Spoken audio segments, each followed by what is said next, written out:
গতকাল কলকাতা টিভি আপনাদের দেখেছিল বিজেপির সম্ভাব্য প্রার্থী তালিকা এবং শাহ যে অমিত শাহ এসেছিলেন সেই সময় তিনি ৩৫ আসনের টার্গেট দিয়ে গেছেন। শাহের টার্গেট ৩৫, বঙ্গ বিজেপির প্রস্তাব ৩১। বঙ্গ বিজেপির প্রার্থী প্রস্তাবে একাধিক খটকা। ডায়মন্ড হারবারে দিলীপের নাম প্রস্তাব, অভিষেকের বিরুদ্ধে প্রার্থী হবেন দিলীপ। বসিরহাটে শ্রমিক ভট্টাচার্যের নাম প্রস্তাব, বোলপুরে অনুপম হাজরার নাম প্রস্তাব। কলকাতা টিভিতে এক্সক্লুসিভ বিজেপির প্রস্তাবিত প্রার্থী তালিকা। কলকাতা টিভির হাতে আসে বিজেপির সম্ভাব্য প্রার্থী তালিকা এবং এক্সক্লুসিভলি সেই তথ্য আপনাদের জানিয়েছে কলকাতা টিভি। কারা কারা প্রার্থী হতে চলেছেন বিজেপির পক্ষ থেকে, যে প্রস্তাব দেওয়া হয়েছে প্রার্থী পদে শুভেন্দু অধিকারী, দুই ভাইয়ের নাম প্রস্তাব করা হয়েছে। আমরা দেখলাম যে সম্প্রতি বাংলায় এলেন স্বরাষ্ট্রমন্ত্রী অমিত শাহ এবং জেপি নাড্ডা। তারা বৈঠক করলেন, একাধিক বৈঠক করলেন, সেখান থেকে বেশ কিছু হোমওয়ার্ক দিয়ে গিয়েছেন এবং যে টার্গেট ৩৫টি আসন যে তার লক্ষ্যমাত্রা সেটা কিন্তু সেট করে গিয়েছেন অমিত শাহ। তাহলে যাদবপুরে কি মিঠুন চক্রবর্তী চমক, সেই প্রশ্ন আসছে।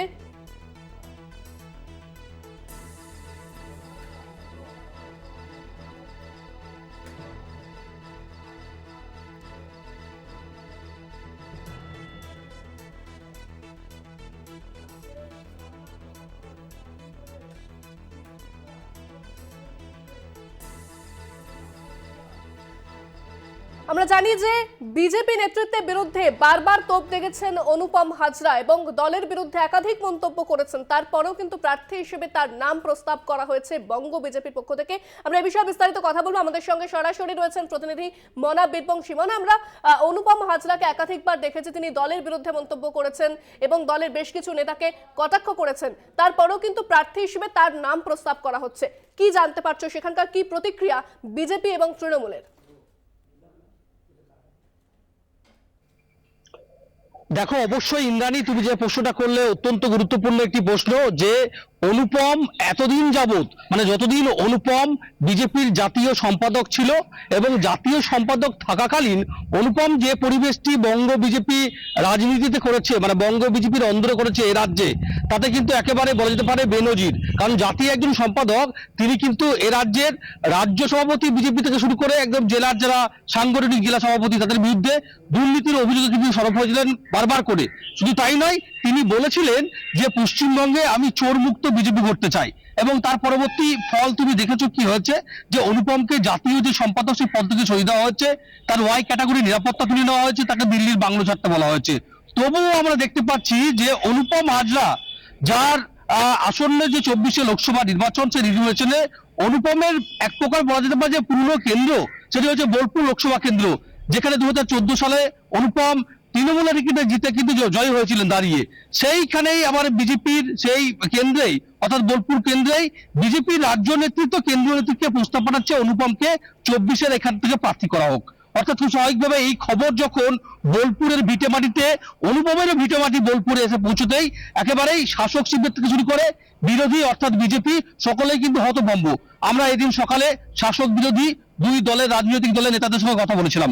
অবশ্যই প্রথমে আমরা কথা বলেছিলাম তৃণমূলের সঙ্গে। তৃণমূল যেটা বলছে যে অনুপম অবশ্যই নিঃসন্দেহে একটি ফ্রেশ ইমেজ, ভালো ছেলে, অধ্যাপনা করেছে দুদিন ধরে, বিশ্বভারতীর প্রাক্তন ছাত্র। খুব স্বাভাবিকভাবেই অনুপম ভালো ছেলে হলেও এই আসন্ন যে 24-এর যে লোকসভা নির্বাচন আসছে বোলপুর কেন্দ্রে, মানে বীরভূমে যে দুটি লোকসভা কেন্দ্র, বীরভূম এবং বোলপুর, তাতে অনুপম কোনো ফ্যাক্টর নয়। তৃণমূলের পক্ষ থেকে পরিষ্কার বলা হচ্ছে যে মমতা বন্দ্যোপাধ্যায় বুক, মমতা বন্দ্যোপাধ্যায় বিগত দিনে তৃণমূল সরকার 2011 সালে পশ্চিমবঙ্গে গভর্নমেন্টে আসার পর যেভাবে ধারাবাহিকভাবে একের পর এক জনমুখী প্রকল্প, একের পর এক মানুষের পাশে দাঁড়ানো, সুখে দুঃখে সামগ্রিকভাবে, তাতে মমতা বন্দ্যোপাধ্যায় প্রধান মুখ। এখানে অনুপম যতই ফ্রেশ ইমেজ হোক না কেন, মমতা বন্দ্যোপাধ্যায়কে থেকে দুহাত ভরে ভোট দেবে এবং বীরভূমে দুটি লোকসভা কেন্দ্র, বীরভূম এবং বোলপুর, বিজেপির এবং বিরোধীদের জামানত বাজেয়াপ্ত হবে, এমনটাই কিন্তু বীরভূম জেলা তৃণমূল কংগ্রেসের কোর কমিটির সদস্য কাজল শেখ কিন্তু সাফ কলকাতা টিভিকে জানিয়েছে। অবশ্যই আমরা তৃণমূলের পাশাপাশি বিজেপির সঙ্গে আমরা কথা বলেছিলাম। বিজেপির যিনি বোলপুর সাংগঠনিক জেলার তপশিলি মোর্চার যিনি সভাপতি রয়েছেন শিশির চন্দ্র দাস, তিনি যেটা বলছেন, দেখুন, তিনি এবার বিজেপি দলের হয়ে তিনি বলছেন যে এবারে তারা নাকি ওভার কনফিডেন্ট, কিরকম কনফিডেন্ট তারা বলছে বোলপুর লোকসভা কেন্দ্রের যে আসনটি রয়েছে সেটি নাকি এবারে বিজেপি দখল করবে। আমরা প্রশ্ন করেছিলাম যে এই কনফিডেন্ট আত্মবিশ্বাসী কোথা থেকে আসছে তাদের। তারা বলছেন যে দেখুন অনুপম ফ্যাক্টর নয়, অনুপমকে যদি কেন্দ্রীয় বা রাজ্য নেতৃত্ব যদি অনুপমকে প্রস্তাব দেয় ঠিক করে আমরা মাথা পেতে মেনে নেবো। আমরা দলকে চিনি, সিম্বলকে চিনি, অনুপম হোক আর যে হোক কেন আমরা লড়াই করব এবং বিজেপি লোকসভা কেন্দ্র। তুমি সঙ্গে থাকো, আমরা শোনাবো দর্শকদের। কাজল শেখ এ বিষয়ে কি বলেছেন। আগেও বলেছি, আবার বলছি, বিজেপি দলে চোর চাপটা, দাগাবাজ, ধান্দাবাজ, তোলাবাজ, এই নিয়ে বিজেপি দল আমার বাংলায় বিজেপি যে নেতারা আছে একজনও সঠিক পথে সৎ পথে চলে না, মানুষের হয়ে কাজ করে না, মানুষের পাশে থাকে না।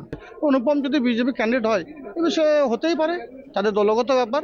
কিন্তু বীরভূম জেলার ক্ষেত্রে যদি বলে থাকেন, দুটো লোকসভা কেন্দ্র আছে, আমি তৃণমূল কংগ্রেসে একজন সৈনিক হিসেবে বলছি, জামানা বাজেয়াপ্ত হবে। আমি আবারও চলে যাবো সরাসরি আমাদের প্রতিনিধি মনা বীরবংশীর কাছে। মনা, যেভাবে অনুপম হাজরার নাম প্রস্তাব করা হলো সেক্ষেত্রে কি এটা মনে করা হবে যে বীরভূমে কোনো মুখ নেই বিজেপির, তাই অনুপম হাজরা তার বিরুদ্ধে এত অভিযোগ থাকা সত্ত্বেও তাকে তার নাম প্রস্তাব করা হয়েছে, নাকি এটা অন্য কোনো স্ট্র্যাটেজি, কি জানতে পারছো? দেখো ইন্দ্রাণী, তুমি যে প্রশ্নটা করলে এটা একটা অনেক বড় প্রশ্ন, রাজনৈতিক ভাবে একটা অনেক বড় এবং গুরুত্বপূর্ণ প্রশ্ন। বীরভূমের রাজনৈতিক মহল যেটা মনে করছে, দেখো যেটা বলা যেতে পারে যে অনুপম, তুমি জানো অনুপমের যদি আমরা রাজনৈতিক কেরিয়ার দেখি তাহলে কিন্তু যে ছবিটা উঠে আসবে যে অনুপম 2014 সালে তৃণমূলের টিকিটে বোলপুর লোকসভা কেন্দ্রে সে প্রার্থী হয়েছিল, জিতেছে, তারপর সে কিন্তু সাংসদ হয়েছিল। পরবর্তীকালে দিল্লিতে চ্যাটার্ড ফ্লাইটে গিয়ে সে কিন্তু বিজেপিতে জয়েন করেছিল, জাতীয় সম্পাদক হয়েছে, সেখান থেকে সে পদ খইয়েছে, নিরাপত্তা খইয়েছে, আবার সে সম্ভাব্য নাকি বোলপুরের বিজেপির প্রার্থী হবে 24 লোকসভা নির্বাচনে। কিন্তু ব্যক্তি অনুপমকে তুমি দেখো, অনুপম কিন্তু তুমি জানো যে আমাদের বিশেষ রাজনৈতিক সংবাদদাতা আছেন আশিস চট্টোপাধ্যায়, তিনি কিন্তু আগেও বিশ্লেষণ করেছেন যে অনুপম কিন্তু একজন খুব যে ভালো বক্তা, মানে রাজনৈতিক দলের নেতা হিসেবে সেটা কিন্তু অনুপমের নেই। দ্বিতীয়ত হচ্ছে অনুপমের যে নিজস্ব কোনো ব্যক্তি সংগঠন আছে সেটাও কিন্তু অনুপমের নেই।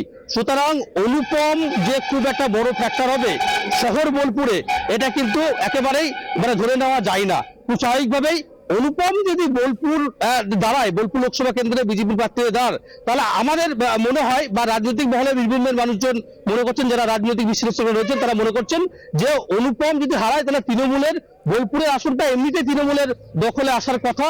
যে আমরা যদি বিগত দিনে যদি রেজাল্ট দেখি, তুমি যদি লোকসভা গত যদি 19-এর তুমি লোকসভা যদি তুমি তাকাও, তাহলে আমরা দেখেছিলাম যে 7টি বিধানসভা বোলপুর, নানুর, লাভপুর, ময়ূরেশ্বর, কেতুগ্রাম এবং মঙ্গলকোট, এই 7টি বিধানসভাতেই কিন্তু গত 19-এ ভালো ফল করেছিল তৃণমূল। এবং সেখানে দেখেছিলাম কোনো বিধানসভায় অপেক্ষাকৃত 3 নম্বরে বিজেপিতে গেছে, কোনো বিধানসভা দেখেছিলাম যে 2 নম্বর বিজেপিতে এসছে। খুব স্বাভাবিকভাবে তারপরে তুমি 21-এ চলে যাও, 21-এ তুমি যদি দেখো তাহলে কিন্তু বোলপুর লোকসভার অন্তর্গতে এই 7টি বিধানসভায় কিন্তু অবশ্য তৃণমূলে দখল করেছে। অর্থাৎ তৃণমূল কিন্তু বোলপুর লোকসভাটা কিন্তু অপেক্ষিত ভালো ফল করেছে, এটা একটা বড় প্লাস পয়েন্ট তৃণমূলের। তারা কিন্তু হেসে খেলে একেবারে 24-এর যে লোকসভা নির্বাচন সেটা কিন্তু তারা কিন্তু গ্রাম বাংলার প্রপাত দিয়ে ড্যাং ড্যাং করে জিতবে, এমনটা কিন্তু রাজনৈতিক বিশ্লেষক মনে করছে। এবং অনুপম যদি বিজেপির ক্যান্ডিডেট হয় তাহলে তৃণমূলের প্রার্থী তালিকা, যে প্রস্তাবিত প্রার্থী তালিকা, সেটা নিয়ে কিন্তু যথেষ্ট বিভ্রান্তি রয়েছে। ধন্যবাদ মনা, আমাদের সঙ্গে সরাসরি ছিলেন প্রতিনিধি মনা বীরবংশী।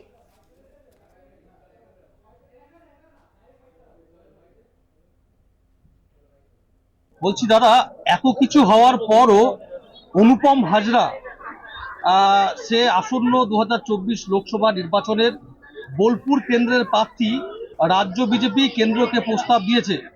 শেষ পর্যন্ত অনুপম হাজরা কি টিকিট পাবে বোলপুর লোকসভা কেন্দ্রে বিজেপি তরফ থেকে? প্রথমে আমি কলকাতা টিভিকে ধন্যবাদ জানাই।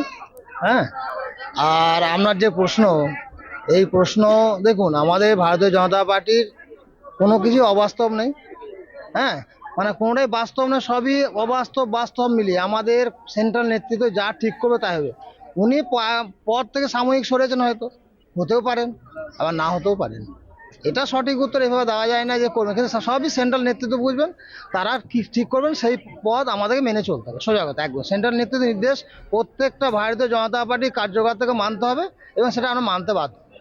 আপনি তো বোলপুর সাংগঠনিক জেলার তপশিলি মোর্চা সভাপতি বিজেপি। হ্যাঁ, অনুপম যদি বোলপুর লোকসভা কেন্দ্রের বিজেপি প্রার্থী হয় তাহলে বিজেপি কি কোনো ফায়দা তুলতে পারবে? আপনার দলগতভাবে কি কিছু অ্যাক্টিভ হতে পারবে না যদি প্রার্থী হয়? দেখুন আমরা করতে পারবেন? আমরা ম্যান বেসিসে পার্টি করি না, যে কেউ দাঁড়াতে পারে।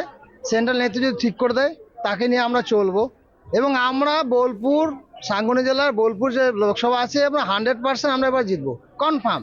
ম্যানটা আমাদের কোনো ফ্যাক্টরি না, আমাদের যে সিম্বল ভারতীয় জনতা পার্টির সিম্বলে যেই দাঁড়াবে তাকে আমরা মানবো এবং আমরা মেনে চলবো।